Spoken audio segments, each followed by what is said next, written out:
Hello and welcome back to my channel. I'm Mika and this is Leap Taken. And on this channel, I discuss all things spiritual, witchcraft, law of attraction, and just taking leaps in life. So today what I wanted to talk about was using tools. Using tools when casting spells, when doing any sort of magical work, manifestation work, things like that. And the real question, are tools necessary? So I'm just gonna, spoiler alert, maybe. It depends on who you are, what type of magic you're practicing, and sort of where you are mentally, where you are as far as spiritually, mentally, with the whole process, how experienced you are in the craft, how much control you have over your mind, and controlling your mind and controlling your thoughts. I like tools, and I don't, for me, maybe it's a reflection of where I stand as far as in my craft. I also like to meditate, so technically I'm mentally, I'm just spiritually, mentally, I'm just there in that moment, but I like tools. So I think the real question when I think about this is whether or not, is it so much about if you need the tools or if you like having the tools. Some people like having tools. Some people like having, I got a distraction in the background. Some people like having, things to, add ambiance. Do we have to wear robes during a ritual? Do we have to have certain jewelry on? Do we have to do any of these things? The answer is no, you don't have to do anything. But sometimes you just want to because we like the witchiness of it all. Some of us are just extra. Some people don't wear makeup and they're perfectly okay with that. Others would not walk out the house without it. But in the spirit of tools, because I'm someone who likes props, tools, something to sort of put my energy in. And I also believe in energy coding. Energy coding is basically you raise energy in whatever fashion you want. Once you have the energy raised, you take that energy and you basically concentrate it into an object. And that object can be used with that encoded energy going forward. So with that in mind, I saw these cute little flower pots. They're really miniature at Target, at the dollar area. So they're like $1. So I thought this is a cute way to do spell work. And this is lavender. Lavender has a lot of different things. It can bring peace. Some people use it as part of protection. It can be, but when, excuse me, I think of lavender, I think of healing energy, peaceful energy. That's how I use it anyway. So this is something to bring peace, healing, and then for love, a little mini rose. So I thought this is great for a love spell. Remember, love spells for me, it will be on myself potentially, or maybe for someone else, for them to experience love, self-care into their lives. I have something in mind, so I'm going to use that. And then finally, wait, can you see that? Sunflower. So sunflower to me, it's everything sun, happy, prosperity, abundance. I'm thinking of tarot, the sun card. So anyway, I'm thinking I'll go ahead and I'll, follow a little direction. I think it's seeds in here and a little bit of dirt or something. It's probably a little dirt stack or something. I haven't opened them yet. But I'll go ahead and put my intentions in it. I'll raise my energy. I'll put my intentions in it and watch them grow. I'll plant them with a specific intention or intentions in mind and use them. So I'm quite excited about that. So on to the subject again. You see, could I do this? Could I just sit there? Could I, meditate on this? Yes. At night, I could, before I go to bed, I could write about it. Yes. I could still do that and still plant. I like the props. I like the stuff. I like to look at something. I don't think it makes me less witchy or less experienced. I know others might feel, I don't know, they feel that I've read, and I've heard other people who say, oh, I don't need to do all that. I don't need the props. I don't need to cast a circle. I don't need to do all that. Honestly, I don't really cast a circle either.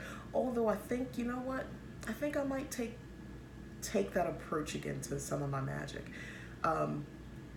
I don't see anything wrong with going back to kind of, for most of us, probably the Wiccan way of doing things. When we were first introduced to this type of spirituality, to magic, to witchcraft, and so forth.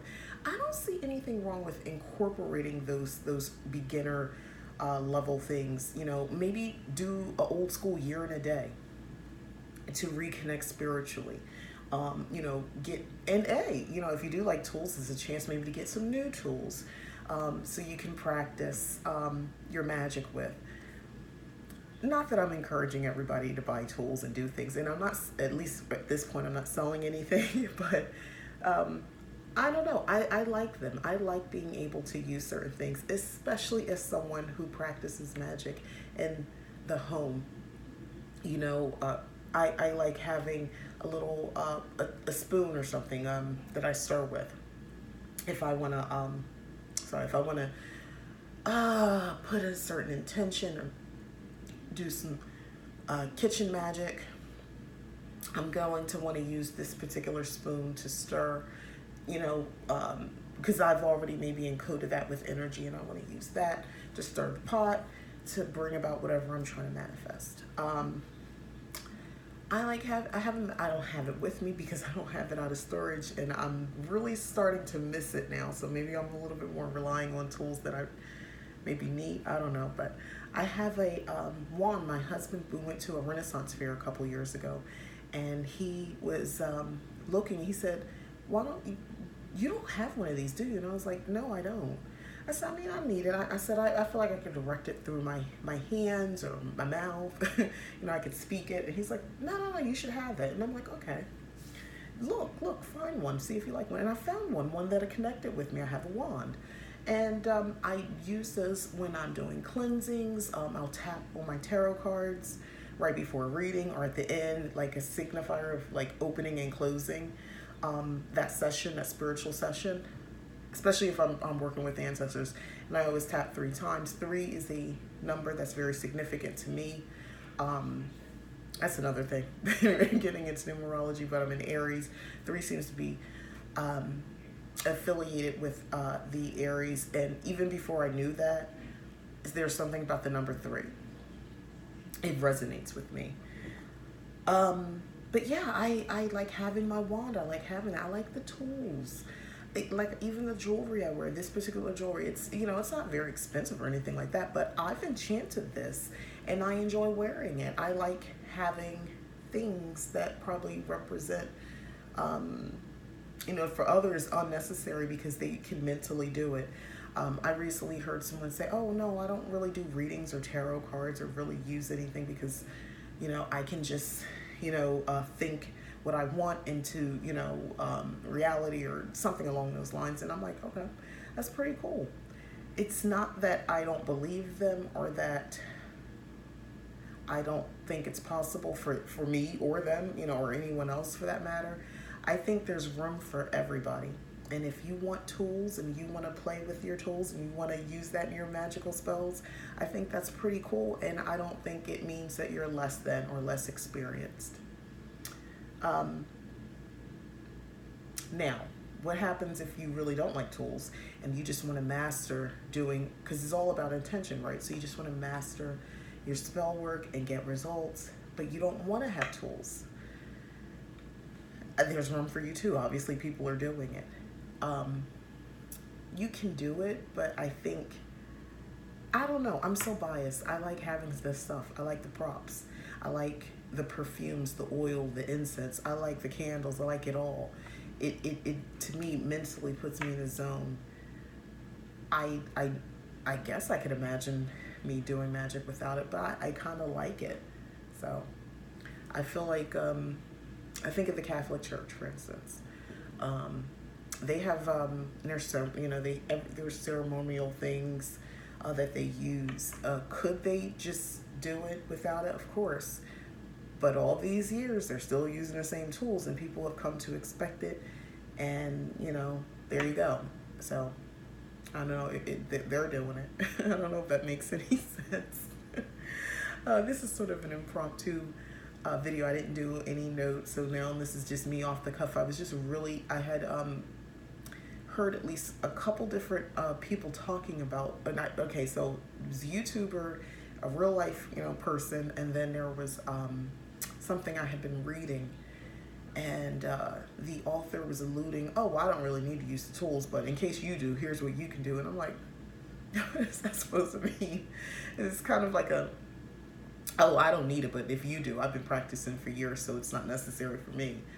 And I feel like, well, I know people who have been practicing for many years, and they still like the ritual, the ceremonial magic, if you will. They like all of the props, all the things laid out.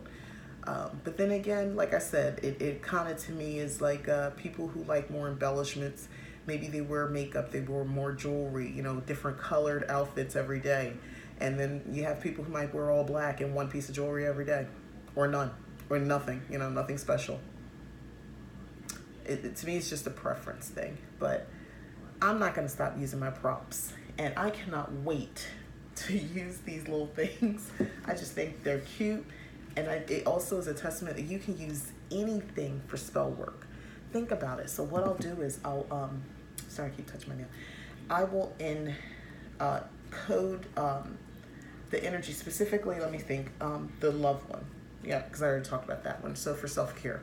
So there's someone in particular I have in mind that what I plan on doing is using this, and I'll write a petition, and I'll write down basically my intent in that petition to a love goddess, perhaps. I haven't thought it all through yet. I just know I'm going to do it. But yeah, I'll probably do that to a god that maybe is about love. Maybe Oshun. Maybe I'll go with her. She's not just a love goddess. I understand that. But for what I have in mind, self-care, beauty, all of that, yeah, I'm going with Oshun. So I'll go ahead and do that. Now, roses have nothing to necessarily do with her. However, or pink roses. However, I think that's the right deity that I'll connect with for this purpose. So I'll write her a petition asking for her help. I'll write my intention of what I'm doing, the energy I'm putting into the seeds to grow these roses. I don't know if it's going to be rose or roses, we'll see. Anyway, I'll go ahead and put that intention into there. And I'll have the little piece of paper. It'll be very small. I'll maybe put it underneath. And as it grows and I water it, of course, I'll always be remembering what my initial intention was as it grows, so I won't forget. And watch as things manifest that I've put out there or put into the plant. I've done this before. It was years ago. I actually did this with my family, my children. I made this a project. I homeschooled my children. So we went to Lowe's, Home Depot. We bought little seeds over in the garden area, and we got out the dirt, the pot. It was a whole project. We all picked out what we wanted. I had them write their own personal intentions. It wasn't for it, it could be a picture. I left it wide open. They each did it, and as it grew, we all saw the effects. And in that moment, I think that's when they were like, wow, this really works. I think, and this is years ago, I think because we had moved someplace and they each wanted some friends to hang out and have opportunities to meet other people their age. And they were able to manifest that. And they were open to it because they were open and the intention was there. They had, the physical action of going places, meeting people, so they were able to do that. They had opportunities to go places that just kind of came up on a scene that had never been there before the entire time we were in this new city. So all of a sudden they had opportunity, and they took advantage of the opportunity. So, they put their money where their mouth was. They were able to build some relationships. So that was really awesome. I did one for my husband. He was traveling for work. I told him what we were doing. He said, well, go ahead and do one for me. I did for him. I can't remember what his was for. I think it was something about safety travels. I mean, he came home safely, so if it was, it worked. And then I had my own. Oh, gosh, I can't remember what it was. It was something very simple because I was sort of demonstrating to my kids how this would work. And I showed them my petition because I wanted them to understand what I was doing. So I don't remember what it was. This was so long ago. My children are adults now, so they were kids. But it did work, and I got a kick out of watching them understand that, and I got a kick out of watching that, hey, these little people are really magical because they were able to take what I said at face value and make this work for them. So that was pretty cool. So I'm basically, as you know, years later, I'm going to do that again because it worked great. And I would encourage others to do that also. You know, maybe get some seeds and a plant if you're going to be someplace for a little bit of time. That's great for, you know, prosperity magic, something long term. You know, you want to buy a house, relationships. You'll see your little seedlings grow after a short period of time. It's not that long. And that's great. It helps you kind of connect like, wow, it's a physical manifestation, and, you know, something you manifest, but it's physical. So what you intended basically should match. So, yeah, so I'm going to be cool. I'm somebody who's cool with the props and the tools. I like using tools because I think that it does great. It's great for your ego. It's great for that rational side that is like, is this really working? Is this really going to work? It's great as a reminder. It's great as proof, if you will, of sometimes of your magic, especially if you just started, or if you've been doing this for a while and you've kind of gotten complacent and lazy. I think it's great for that. If you are a master manifester and you're above the tools, you don't need wands, you don't need candles, you don't need incense, kudos to you. I don't ask that you teach me your ways. We all have the same ways. Some of us are just extra and we like to use stuff. And each of us can exist, and that's cool. So anyway, thank you for listening if you've gotten as far as I've sort of rattled on about this. It was just something that was on my mind, and I thought it would be fun to talk about. Whether you are someone who is so far on the level, I got to stop saying that. No, if you don't need the tools, you don't need the props, and you're doing wonderful magic and you're living the life that you desire, that is great. And for those who feel like they need to have it to stay, you know, focused and to direct their magic, that's awesome too. And for the ones in between who we just like the stuff, we like the witchy cool stuff, we like it. You know, by the way, I am in the market for ceremonial robes. I'm looking forward to getting some by the fall because I want to do a specific ritual. So yes, I would like the stuff. I like the tools, I like it all. So if you're watching and you know where I can get, I'll Google it. But if you know somewhere where I can get, you know, decent quality at a decent price, because the Renaissance fairs, that stuff costs too much, and that's a great place to buy all that kind of stuff. But it costs too much; it's way too expensive. Which I get it, you know, they got to make their money, but I don't want to spend that money on that. But thank you for watching, and stay tuned. I'll have some more content, some serious, some fun. Hopefully inspirational either way. Again, thanks. Bye.